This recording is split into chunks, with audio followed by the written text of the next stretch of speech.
ஒரு சிறிய கிராமத்தில் அருண் என்ற ஒரு நல்ல பையன் இருந்தான்.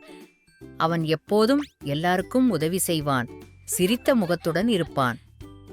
ஒரு நாள் பள்ளியில் இருந்து வீட்டுக்கு நடந்து வரும்போது அவன் ஒரு பெரிய மரத்தின் கீழ் பளபளப்பான சிவப்பு ஆப்பிளை பார்த்தான். அவன் ஆச்சரியமாக சொன்னான், "ஓ, என்ன அழகான ஆப்பிள்!"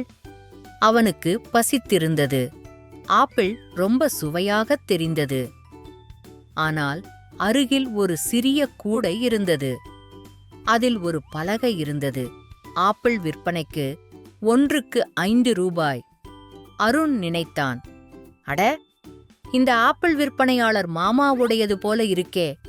அவன் சிறிது நேரம் யோசித்தான். யாரும் பார்க்கல, நான் சாப்பிட்டுடலாம். ஆனால் அவன் இதயம் சொன்னது, இல்ல, அது தவறு. அவன் உடனே பழக்கடைக்கு ஓடிச் சென்று, மாமா, இந்த ஆப்பிள உங்க மரத்தடியில இருந்தது என்று சொன்னான்.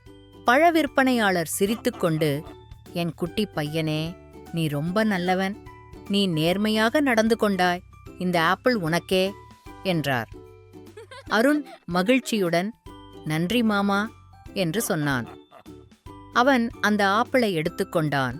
வெறும் கைகளால் மட்டுமல்ல, நேர்மை நிறைந்த இதயத்துடனும். அந்த நாளிலிருந்து எல்லாரும் அவனை நேர்மையான அருண் என்று அழைத்தனர். அவன் ஒரு ஆப்பிளைக் கண்டாலே நினைப்பான், உண்மை எப்போதும் இனிமையாக இருக்கும்.